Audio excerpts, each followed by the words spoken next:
everyone, this is Coach A. I'm checking in from Decaf Coffee Republic. We're located inside HMR parking compound. Our building is called Pioneer Street Market, or also known as PSM. We are from Reliance Street in the city of Mandaluyong and just across TV5. So just in case one of the coming Thursday you will be free, I invite you to come over and join us on Strengthening Thursday. And you're joining me right now for Coaching for the Soul. Coaching for the Soul is our weekly coaching talk that deals with your inner core, with your inner self, with the inner things that magnifies outside. It makes you a better, a stronger, and a person who is courageous to face life's challenges and life's, ultimate desire, for us to thrive in this life. Sino po dito ang gustong mag-thrive 2019? Alright, so I want to welcome everyone on floor. Magandang gabi.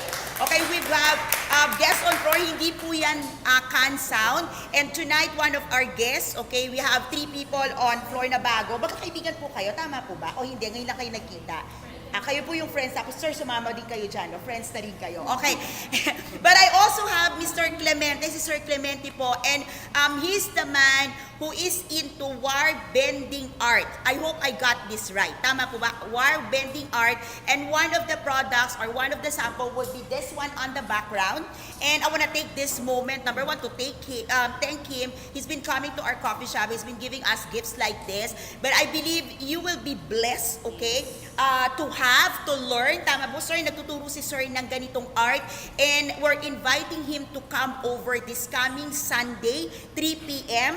The workshop is free, but you have to buy the materials, and the materials is worth 80 pesos. Tama po ba ko? O yan. So wala po kaming tubo doon. Nandito po yung magtuturo si Sir Clemente. So if you are someone who have a child, wala pong pinipiling edad. Tama ba, sir? Pwedeng turuan ni Sir Clemente. If you are into arts or if you are someone, si Sir Clemente, sabi po niya kanina, the story is, when he retired, he's trying to find something to do, and he was able to discover this kind of art. So I believe this is something that is beautiful. You can do this without electricity. You can do this as a pastime. And I believe this is also something that you can do for crafts that will sell. Kumikitang kabuhayan. Sometimes there are things that you can do therapeutic, and there are also you can also do things that is also therapeutic and can also give you income on the side. And for those of you who are parents, I believe this is a great opportunity to teach our children to be interactive in what we do. Most of our children, tama ba parents? I'm a parent. So normally po yung mga anak natin, they're into gadgets, they're into virtual games, they're into electronics and gadgets, but this time po, this one is an interactive, and this is very creative. Kung may tinatamaan po tayong coach on floor, maganda po ang interactive and creatives na ikaw talaga yung gumagawa. This one hones your creativity. And how many of you will agree with me that when you receive something that is made of hand, di ba gusto natin yung mga handmade? Di ba gusto natin? Ang tawag natin doon ay personalized. How much more if you give a gift na ikaw mismo yung gumawa? Would you agree with me, masarap yung pakiramdam?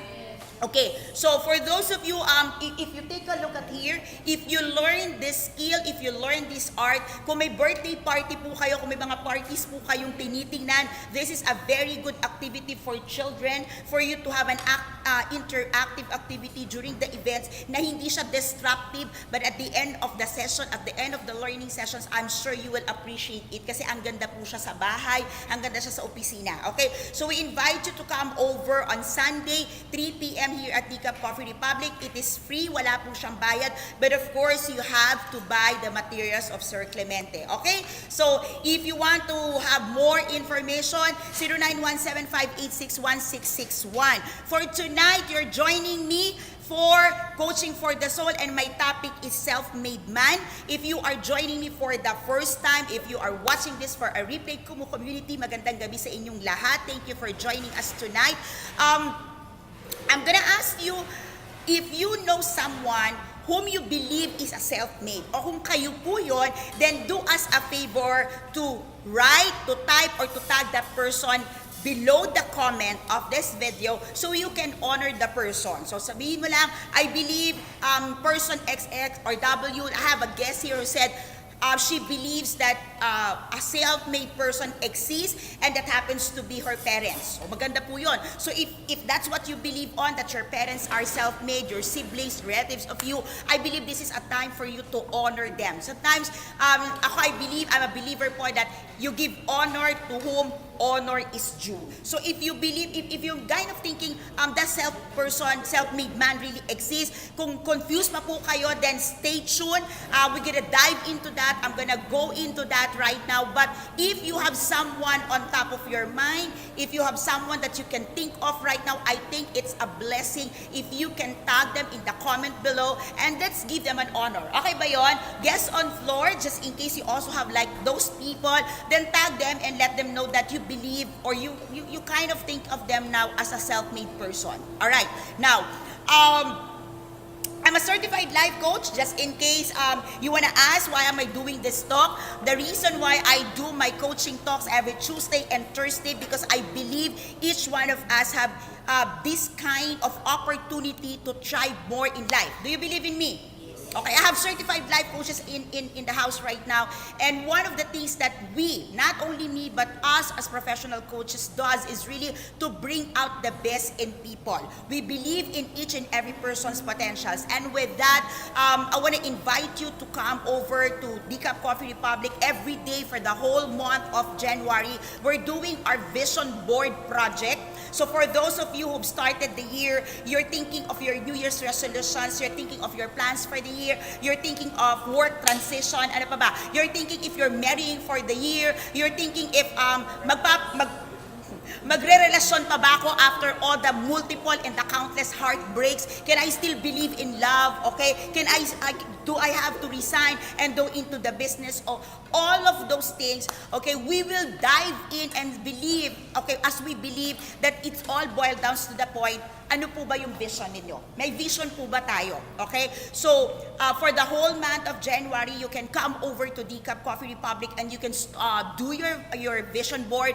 For 499 pesos, we give you all the materials plus your snacks, your meal, okay? And a certified life coach will be helping you, will be processing with you, will be joining with you with no extra payment, because our heart is really for you to see that there is a potential in you. And if you need help, if you need professional assistance or service, we believe this is our way of saying that our tribe is ready to help. Tama ba, coaches? All right. So, another thing that we do in this coffee shop is we conduct a life coach certification program. I am Coach A and I represent the Life Coach Training Institute that is based in Texas, Dallas, USA. And just in case, okay, you are a coach, okay? Natural coach. Normally, sir, ang mga teacher coach yan, diba? So, naturally gifted coaches, if you are in a position wherein you are honing people, you are building up people, you are in a position, like for example, in your family, in your organizations, kayo po yung normal go-to person. I'd like to invite you to professionalize what you're doing. Of course, later on in life, I believe you would see that this profession as the second fastest growing industry can be monetized and can bring something to you, for you, and for your family. So I invite you to have that. Now, I do also professional coaching, one-on-one, group coaching, but one of the advocacy, hi Badgie, welcome back, Happy New Year. Okay, one of the things that we also advocate here at Decaf Coffee Republic is mental wellness, okay? And when we talk about mental wellness, we're not only talking about your mental sickness. What we're believing is regardless of your mental challenges, okay? Pwedeng kayo po yan, okay? By nature, clinical, you are mentally challenged today. O baka naman po you are being challenged by people around you. Yan. Minsan po, mental challenges is not innate to you. You might be mentally challenged simply because you are in the environment that is mentally challenging. Would you agree with me? Yes. Okay? So, sometimes you get to confuse, am I mentally challenged? Am I mentally sick? Am I mentally weak? Or am I just in a position, in an environment, okay, in a situation wherein the whole thing is mentally challenging? Okay? So here in Decaf Coffee Republic, we advocate mental wellness, and I believe personally that regardless of your mental condition, regardless of your mental challenges, if there is, I believe personally, and I believe the rest of the tribe, tama ba, coaches? Yes. We believe that you can live a functional life. And with that, okay, in support to the government, to our president, who signed the bill into law on mental health, we are doing free coaching, live coaching for mental health every Saturday here at Decaf Coffee Republic. That's 5 p.m. and that's being spearheaded by Coach Candy. Okay, most of the time she will be helped by Coach Mao, Coach T, Coach Hasmin as well. All right, so if you are free, maybe this is not for you, but you know, I believe all of us know someone who's mentally challenged right now. Alam niyo po ba yun? Alam natin that suicide cases are on the high, okay? Earlier, I watched the FB Live of Coach Mike Celis. Hi, Coach Mike, if you're watching. And the radio broadcaster shared that there is, I don't know, I'm not into newsfeed po kasi, but they said that last year during Christmas or late, there is a feed that goes viral in Facebook. If you have seen that there's a man who loves the girlfriend so much and all and was thanking and everything. And then at the end of that, the man committed suicide. Nahagip nyo ba yun? So, there are cases like that, okay? We have cases of suicide in school. We have cases of depression all over the place. So, if you believe you are mentally fit, if you believe this is not your challenge, or you believe you are blessed to be mentally sane, okay, to be mentally stable, we still invite you to come over, learn with us, have that mental wellness awareness so you can help other people who are suffering. Okay ba yun? Alright, so let me dive in now and proceed to my topic, which is self-made.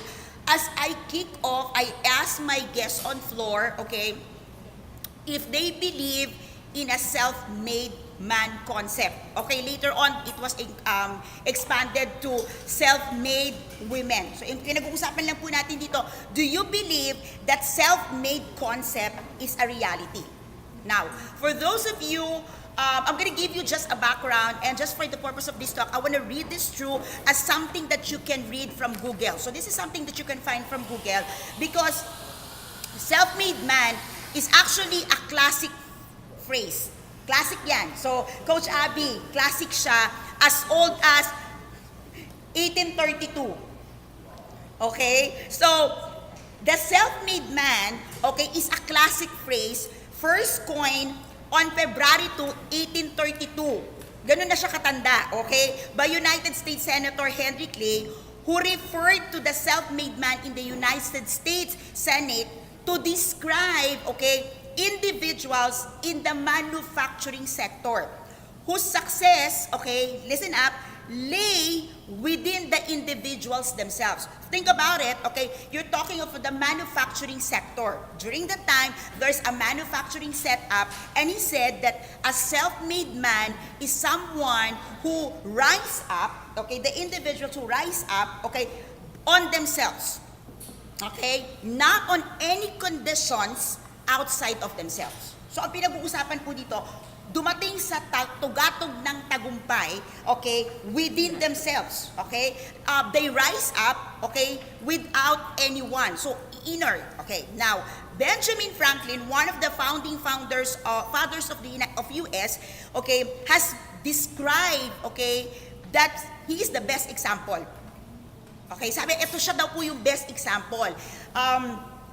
Inspired by Franklin's autobiography, Frederick Douglass developed a concept of this self-made man. Okay, kung hindi niyo po nakikita, you can read this through Google.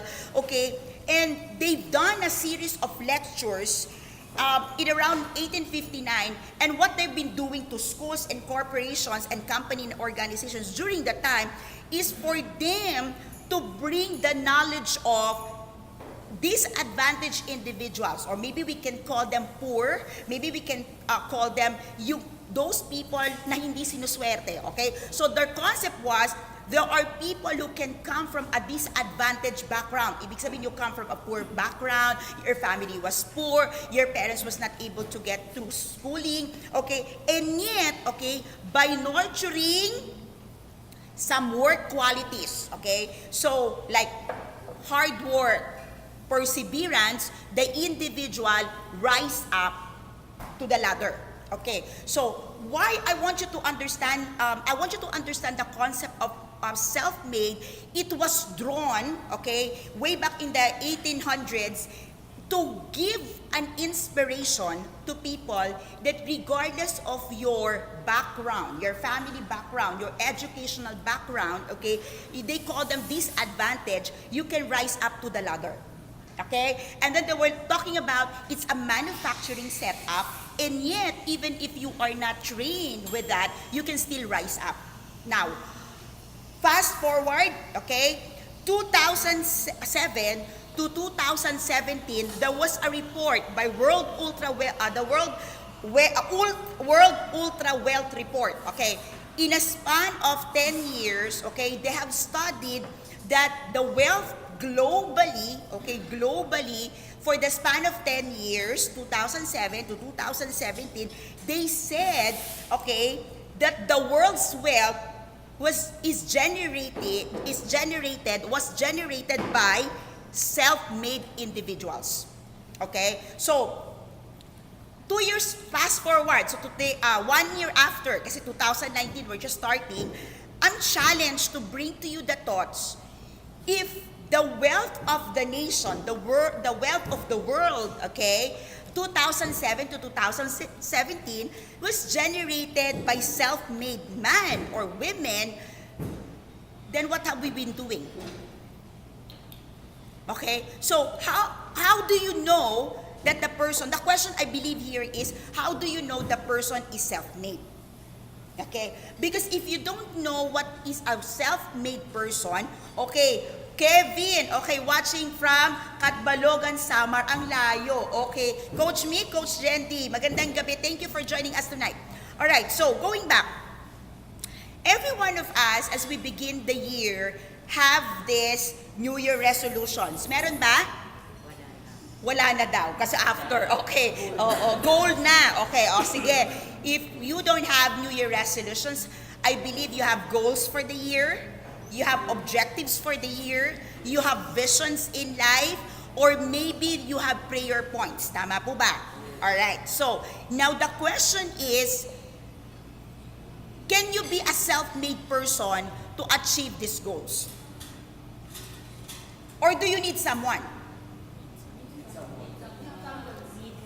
Need someone. But the world said, 2007 to 2017, it was generated by self-made. Joke lang daw yon, sabi ni Coach Rog. Okay?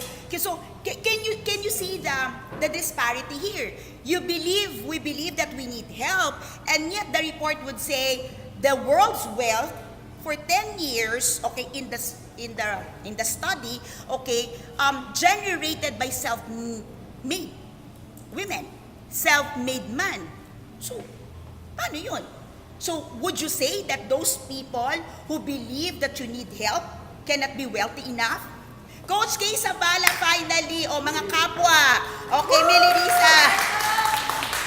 From Manila, okay, Tupalo, okay. Region A, thank you for joining. Finally, hindi nagulolo ko ang internet ni Coach, Ay, Feb, you're there. Okay, thank you for watching, Feb. Okay, so, do we believe in self-made? Or do you believe that someone needs help to rise above? Ano talaga? Okay. Depende na. Nahati na tayo ngayon. Okay, so, let me pull back the curtain and allow you to see what are we really talking about here. As I begin my talk earlier, I was talking about, I read with you what Google have said or what is written. Okay, Coach Mix, hello. No man's is an island. So lahat daw may kakilala. Okay, lahat may kailangan. Okay, let me pull back the curtain and tell you what this report or what people is thinking as self-made. Okay, sino dito, okay, kahit hindi ka 100% naniniwala, okay, meron ka nang narinig, sinabi sa'yo ng kapitbahay mo, kaibigan mo, alam mo self-made man yan or self-made person yan. Narinig. O kahit hindi ka 100% naniniwala, wag lang si Coach Abby, wala talaga eh. Okay. Now, normally, when you talk about self-made person, we are referring in our culture, okay, in our times, hindi na po ito noong 18th century, we are referring to people na from rags to riches. Alright? So, people na very disadvantaged background still, katulad pa rin po ng background nila before, or people who barely survive, okay, making both ends meet, and then finally, one day, they're very successful. Okay? Or sometimes, successful people, and yet you cannot find the background or the backdrop. Bakit yumaman? Bakit nagkapera? Okay? Ngayon meron na tayo, baka nag-drugs. Oh, wag ganon. Okay? Kasi lagi ko naririnig yun. Baka may, di ba? Baka engage in illegal activities. Okay? Okay. Many of you would think, bakit, di ba dati ang hirap lang nila? Okay? Bakit ngayon ang yaman na nila? Okay? On a positive note, people would say, oh, self-made man kasi yung magulang yan eh. Nagsikap kasi. Pero yung iba would say, ay hindi, may ginawa yung hindi masyadong maganda. Illegal yan. Okay? Because initially, okay, they can't even pay a tuition fee and then all of a sudden, they're driving cars. O sabi, tumama siguro sa loto yan. Alright, so, but tonight, this is one thing I want you to understand because we're talking about, you're joining me for strengthening, coaching for the soul. It's a strengthening Thursday. And I want you to understand this concept. So this concept strengthens you. Okay? Now, here's the thing. If you go through each of the people who would be appraised, who would be, put in the pedestal, and many people would say self-made man or self-made women, okay, what you would normally see is the poor background. Come on now. Poor background. Some of them, okay, barely went to school. Okay, let's talk about the profile. Poor background, a poor family, financially incapable, barely went to school, okay, meron pa. Okay? Those people who went through injustices. Mga inapi. Inapi. Getting the point? People who've been through tough times. Alright? And when we talk about tough times, it's not emotional. Really tough as in something that you can see. So, there is a backdrop on this and there is something that you can see the profile when you talk about self-made. And then after some time, these people rise up to the ladder, rise up and start being known. Can you see the profile? Okay? So, there is barely you hear someone, okay, that's a self-made man, anak kasi yan ng senator. It does not connect, right? You will not call someone as a self-made person, okay, if the person came from a rich family. You will not even call someone who's from Ateneo maybe or really a well-known school with, sabi nyo nga, born with a silver spoon and fork, and then all of a sudden, you call, oh, that person is a self-made. Not unless, okay, here's the thing, not unless from there, okay, that person becomes the President of the United States. Are you getting the point? So, when we always talk about self-made, we're talking about the extremities, the polarity, all right? And most of the time, the polarity of that, what is painted on our mind, because the origin with disadvantaged people, okay, in the 1800s, we are always thinking of self-made people are those people who are underprivileged. Okay? So if that is the case, if you are from a family nakapag-aral ka naman, okay, may edukasyon ka naman, so you can never be self-made? Pwede pa rin. Pwede ba o hindi? Pwede. So now may disconnect na tayo dun sa backdrop. You understand the point? May disconnect na tayo because if that is the case, then everyone can be a self-made. But again, the backdrop of self-made people who is being raised, okay, or being appraised right now are those underprivileged. Now here's the thing, all right? The truth of the matter, if you look at all of these people who rise up, they're not necessarily poor. They're not. Okay? They're not. Okay? Some people would say, Henry C, of course, while he's poor, that you always see, okay, he cannot be, I have a guest here who said, he cannot be a self-made man because somebody lend him a money. All right? I work from SM, so I practically know the background of that. That's why you see it's SM. It's not Henry. Hindi siya SM because Shoemart. Hindi po siya ganon. SM is C and the M is another partner. Kaya po siya SM. Alright? Hindi po siya SM Shoemart. Okay? So I will not say the other family name, but it's SM because it's C and the M is another family name. Alright? So, for those of you who would say, hindi siya self-made. Okay, so what is self-made? Think about it. What is self-made? Can there really be such a thing as self-made? Now, pull back again the background, okay? Because I want you to process this. For my guest on floor, I asked you earlier if you have achieved anything in life. Yes. Meron? Meron. Anyone help you? Yes. Okay. Now, truth of the matter, okay, iwan po natin yung mga self-made man na nababasa na natin. Okay, truth of the matter, everything that we achieve in life, okay, we work, we put the effort, but it's a byproduct, as you said, sir, of all our experiences. And if you talk about experiences, someone out there is part of that experience. Coach Miko, you are right when you said no man is an island. Would you agree with me? Yes. All right? So, let's draw a little more further, all right? If you went to school, even on a kindergarten, your teacher taught you how to read and write. Yes. So it was not self-made, right? You don't look as a 4-year-old child, get the paper and said, I can read. All right? If you are talented and gifted, and now you are enjoying the stardom, someone else trained you to be where you are today. Okay? If you have raised in the ranks, okay, like Coach, you are talking, Ellen, earlier you were talking about your father who started from here, gets to there, you already said somebody believe in him. Would you agree with me? Somebody believe in a person, somebody gives an opportunity, somebody give a chance, and maybe there was an angel investor. Okay? Today, ang tawag po natin angel investors, right? People who would invest in your talent, people who would believe in what you do, and would lend you money. They're not banks, they're angel investors. They will just give you money, and okay, fly. Alright? So, truth of the matter, from early as we are young, somebody help us. Okay? Even the things that you do, crafts, arts, somehow, somewhere out there, help you to develop that. Okay? So it's not a self-made. Okay? Tatay, get that wiring and all. Okay? He might have learned how to bend all the wires, but someone else created the wires.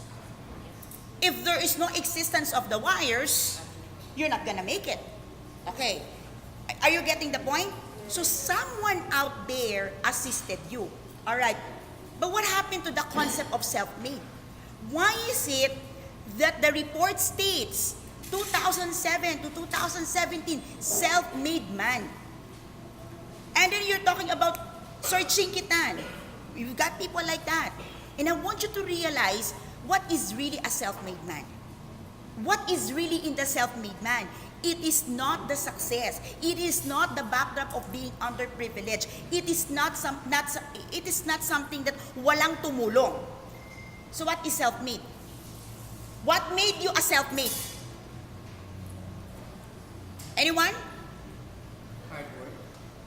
Everybody have a hard work. If nobody bless you with your hard work, nobody believes in your hard work. If there is no organization, By definition, Coach, hindi ba by definition kasi meron ba? sinabi mo kanina is inner qualities. Inner qualities, absolutely. So what is that inner qualities? Yeah. You were talking about hard work. Okay, but will hard work alone? Sino dito ang hardworking people? Taas ang kamay. Ayaw niya. Limit na. Listen, kaya. Ayaw natin taas. Who are hardworking people in the house? So Are you self-made? Oh, bakit gumagano na yung kamay? Kanina layon, it's biglang... So, gulong-gulo na ako. So, okay. Okay, here's the thing. Read all throughout history and check the profile of all the people whom the world will call self-made. Not all of them would be underprivileged. Maybe some of them went through difficulties in life, but not all of them are underprivileged or poor. No, it's not true. You know what do they have? They have one quality, one skill, one gift that they can rise above all things and make it financially working for them.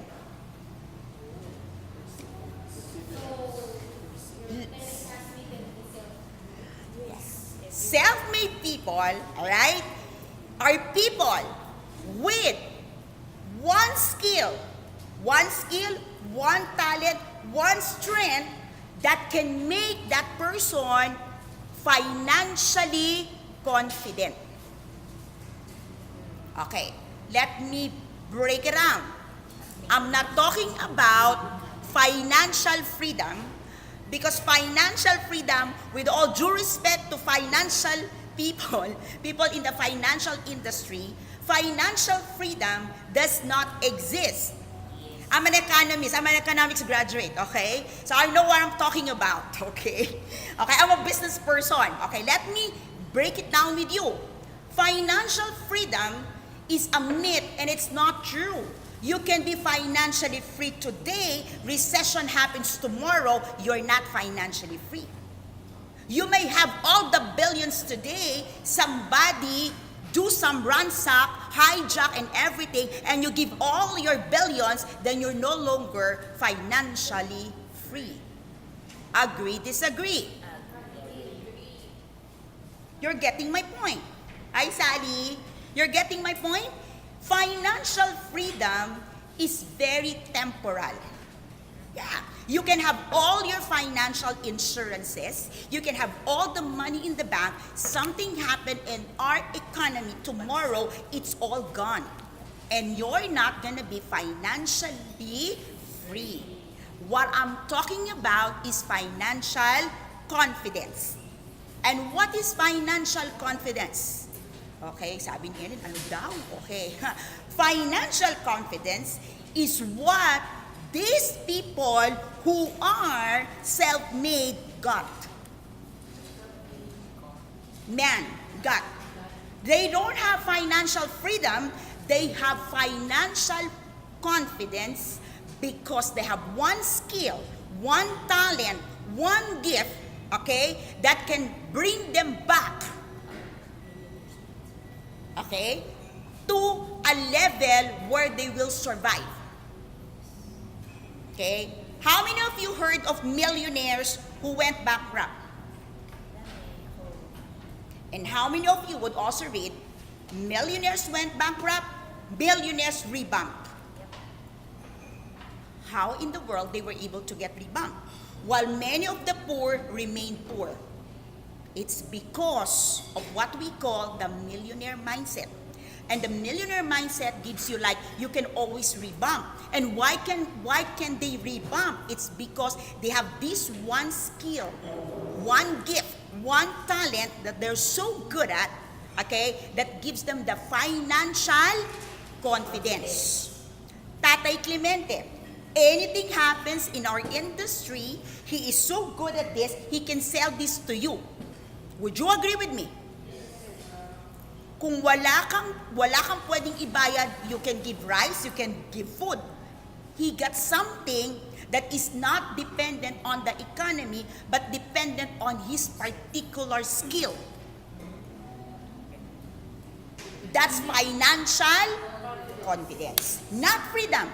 It's a confidence. You got the confidence that you got something that will bring you back to the status that you want or where you used to be.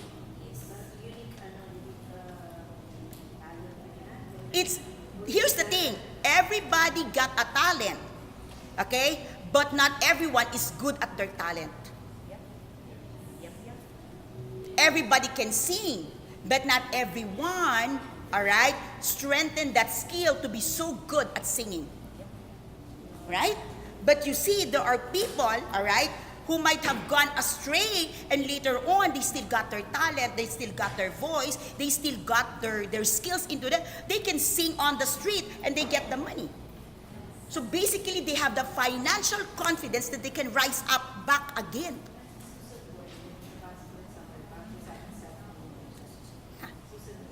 Yeah.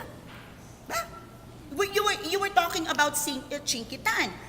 Truth of the matter, hi Chanel, okay, she said agree, okay. What you are talking about Chinkitan, you get all the financials happening and everything, you get it from him, he can still talk about financial thing to you, and you will pay the man. It's not freedom, it's confidence, and that confidence is tied up to one thing that you are so good at doing. So let me throw the question now. Do you have that one thing? Yes. You are so good at doing, and you are doing. Right? Because many times, that's my next point. If you have something that you are so good at doing, is that particular thing or talent, yan ba yung ginagawa mo ngayon? Yan ba yung ginagawa mo ngayon? Because many times, okay, what we do is whatever is in the market demand, the market need, you supply. So when the market demands change, wala din ang pera mo. Am I correct? If you just respond continuously to the market demand, you are always and forever dependent on market demand. And the market demand changes. You would agree with me? Yes. Right? And when it changes, you lose your capacity, you lose your freedom to be financially free because the market have already changes. But if you got something that's innate on you, you are so good, you are so talented, and that's something that you develop and do, no matter what happened in the industry, you're gonna bounce back and make it through. So let me pull back again my question. Do you have that one talent?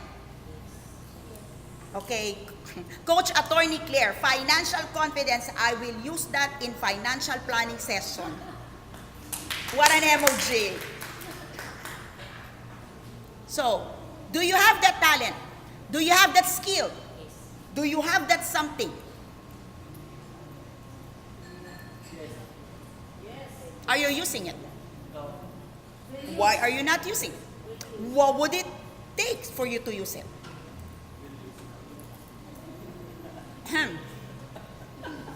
Yes? Okay. Let me pause a bit. Anong sagot? Gagamitin na natin. Now,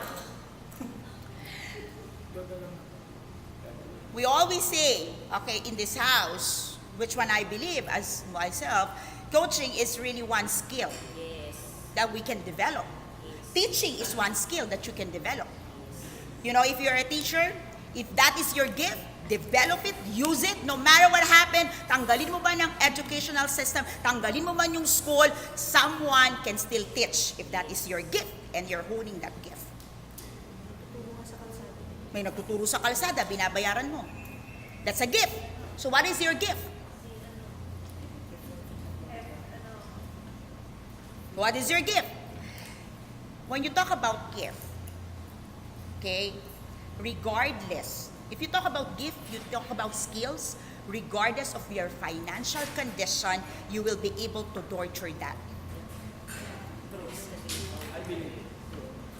Tama tayo? Exactly. You agree?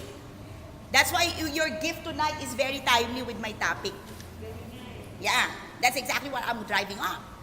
So, self-made man or self-made women later on as they expanded is made possible by that one skill, one gift, one talent that is not dependent on anyone or anything, but dependent on the person. Yes, you're gonna get help. Yes, you're gonna get support. Yeah, and everything. But you take all of this, you have the financial confidence that you can bounce back. Okay? The next point is, are you doing that? Are you nurturing that? Are you honing that? Are you using that today? The very reason you cannot call yourself self-made, the very reason we struggle, the very reason we seem to be lacking in that opportunity to thrive is because we always respond to the market demand and not doing what we are skilled, gifted, or what we are, sabi ng marami, passionate in doing. Yun! Passion. Many people call it passion. Okay? Here's the thing. You cannot be passionate about something you are not skilled of. Tama ba, sir? Pwede ka ba maging passionate in teaching kung di ka marunong magturo? How can you be passionate in swimming di ka marunong lumangoy? Getting the point? Self-made is possible if you get one thing in your life, okay, that can give you financial confidence. Okay? But you see, confidence, as we have been talking in this house, is a byproduct of an action. So, what would you have to do with your skill, with your talent? Put that into action. Talent, not in action, cannot give you financial confidence. And therefore, the thought of being self-made will always be just a thought and not a reality to you. Go? One thing I believe, you got, all of you here, one talent. I want to challenge you. Find that talent. Find that skill. Discover that.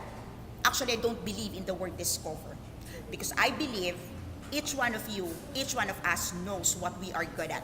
But we are coward to tell the world, I am good at this. Agree, disagree. Di ko kayo titignan. Ay, sorry. Tama ba? Yeah. Passionate lang po. Many people would say, many times, if you are being asked, what are you so good at? Me, good at, huh? Tsaka yung ba? Di naman. Di naman. Medyo lang. Pa-humble. Tamang humble lang. Ang tawag po doon, false humility. And you're hurting yourself. Okay? In coaching, there's such a thing as self-love. And if you love yourself, you will acknowledge yourself. And if you love yourself, you will believe in yourself. And if you love yourself, you will bring out the best in that self. Oh, pwede kayong pumalakpak. Kasi ang hirap pumalakpak pag self ang pinag-uusapan. Okay? So, 3 points for tonight. I want to challenge you. Write in that paper, note that in that cell phone, what is that one gift, one talent, one skill that you have. Believe in that. Believe in that. Okay? Point number 2, develop that. Believe in that, develop that, and point number 3, make the world knows that you have it. And you can be the self-made person that you wanted to become. Don't just be contented reading success stories. Be the success story.